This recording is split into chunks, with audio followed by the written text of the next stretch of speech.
एक शांतिपूर्ण जंगल। बहुत पहले एक शांत जंगल था। वहां जानवर धूप में एक साथ खेलते थे। उस जंगल में रहने वाले एक बूढ़े ने उन सभी जानवरों को अपने पास बुलाया। आओ, मेरे पास आओ, मैं तुम्हें एक कहानी सुनाऊंगा। एक ऐसी कहानी जो तुमने पहले कभी नहीं सुनी होगी। जानवरों को भी कहानियां उतनी ही अच्छी लगती थीं जितनी बच्चे को। इसलिए नई कहानी सुनने के लिए सभी जानवरों ने उत्सुकता से आते थे। कुछ समय पहले इसी जंगल में एक शिकारी रहता था। बूढ़े ने कहानी शुरू की।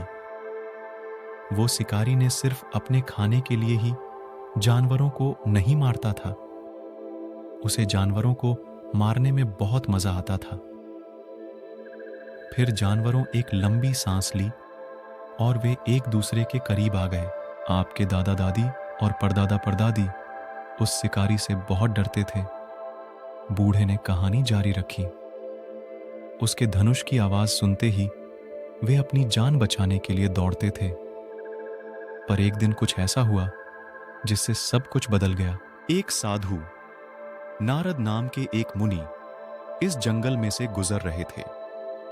वो गा रहे थे और अपनी वीणा बजा रहे थे। जंगल के पशु पक्षी नारद मुनि के पीछे पीछे नाचते और गुनगुनाते हुए चल रहे थे। फिर नारद ने किसी के दर्द से चीखने की आवाज सुनी। उन्होंने गाना बंद कर दिया। वो उस आवाज की ओर दौड़े और जल्द ही उन्होंने एक शिकारी का तीर लगे एक हिरण के बच्चे को पाया।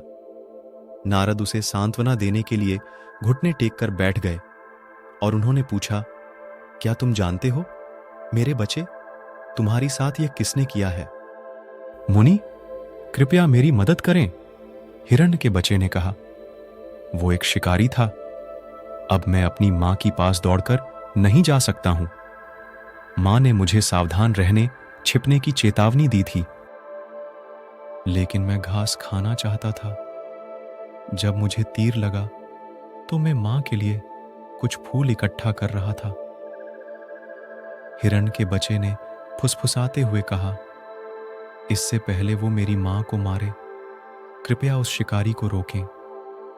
ऊपर उड़ते पंछियों के एक झुंड ने हिरण के बच्चे की रखवाली की और उनका एक दूत उसकी मां को लाने गया। मुनि, वे उसकी देखभाल करेंगे, उनके नेता चकोर ने कहा। कुछ और जानवर भी हैं जिन्हें आपकी जरूरत है, कृपया आप मेरे साथ आए।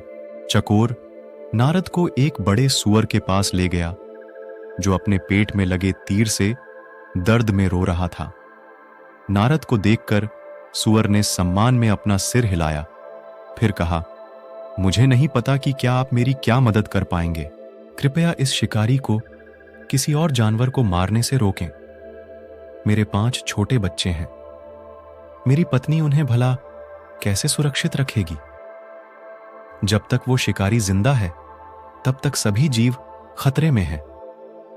जब नारद ने मुड़कर देखा तो 5 सूअर आंसुओं से भरी आंखें उन्हें घूर रही थीं। मैं उस शिकारी को ढूंढूंगा, नारद मुनि ने सूअर से कहा, और मैं तुम्हारी और तुम्हारे परिवार की मदद करने के लिए वापस आऊंगा। फिर नारद चकोर का पीछा करते हुए जंगल के एक दूसरे हिस्से में गए जहां पेड़ों में से सूरज चमक रहा था। वहां पर एक घायल खरगोश पड़ा था। खरगोश ने नारद से कहा, मेरा छोटा भाई जब धूप में खेलता है तो वो अक्सर सांपों और बाजों पर नजर रखना भूल जाता है। मैं उसकी रक्षा के लिए उसके ही पास रहता हूं। तीर लगते समय मैं अपने भाई को शिकारी से छिपा रहा था। क्या तुम जानते हो कि वो शिकारी अब कहां है? नारद ने पूछा। वो उस ओर गया है, खरगोश ने अपनी नाक से इशारा करते हुए जवाब दिया। नारद और चकोर तेजी से आगे बढ़े और फिर रुक गए। कुछ ही दूर पर शिकारी एक पेड़ के पीछे खड़ा था। उनका धनुष में एक बाण था। वो फिर से शिकार करने को तैयार था। नारद दौड़कर शिकारी के पास गए। चकोर ने जानवरों को भागने और छिपने की चेतावनी दी। शिकारी गुस्से में था। साधु, शिकारी ने कहा, आप अपना रास्ता छोड़कर मेरे पास क्यों आए हैं? दयालु स्वर में नारद ने पूछा, क्या हिरण, सूअर और खरगोश को घायल करने वाले तीर आपके ही थे?